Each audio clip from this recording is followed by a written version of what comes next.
At 0123 on April 26, 1986, the reactor of Power Block 4 of Chernobyl NPP is destroyed following a series of thermal explosions.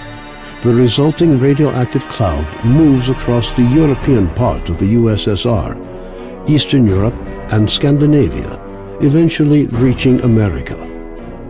The consequences of the disaster are so serious that the government is forced to begin evacuating the residents of nearby towns and villages.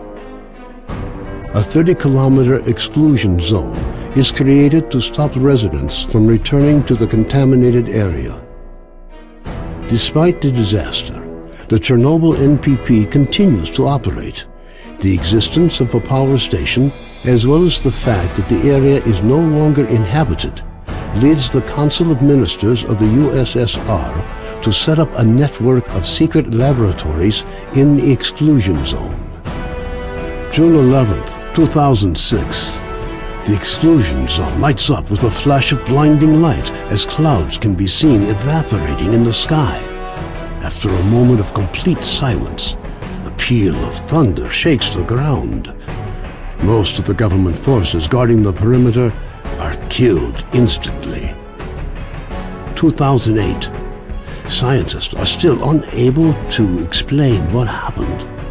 Rare expeditions into the zone usually end in tragedy, with survivors telling stories of mutated animals with incredible abilities roaming the area. According to various estimates, by 2010, the zone is home to between 100 and 300 unknown individuals. They call themselves Stalkers and make their living by collecting anomalous formations known as artifacts, which they sell for considerable sums of money. 2011.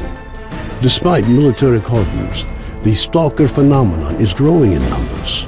However, Stalkers travel primarily around the zone's edges, with the center remaining terra incognita. The few attempts to penetrate deeper into the zone have all ended in failure. 2012. A stalker called Straylock solves the secret of the Brain Scorcher, a man-made emitter that had blocked the way to the center of the zone for years. After the Brain Scorcher is disabled, all stalkers rush for the center of the zone, some in hopes of finding a treasure trove of artifacts, others in search of the Wish Granter. The government decides to launch a large-scale military operation.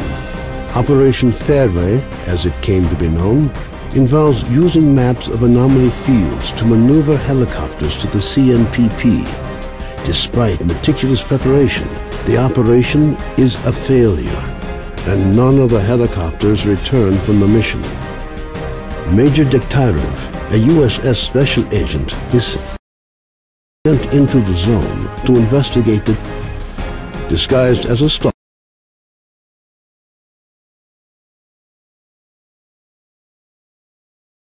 Equipped with a regular assault rifle, 2 weeks' worth of supplies, and a radio to communicate with HQ, the Major begins his journey towards the center of the zone.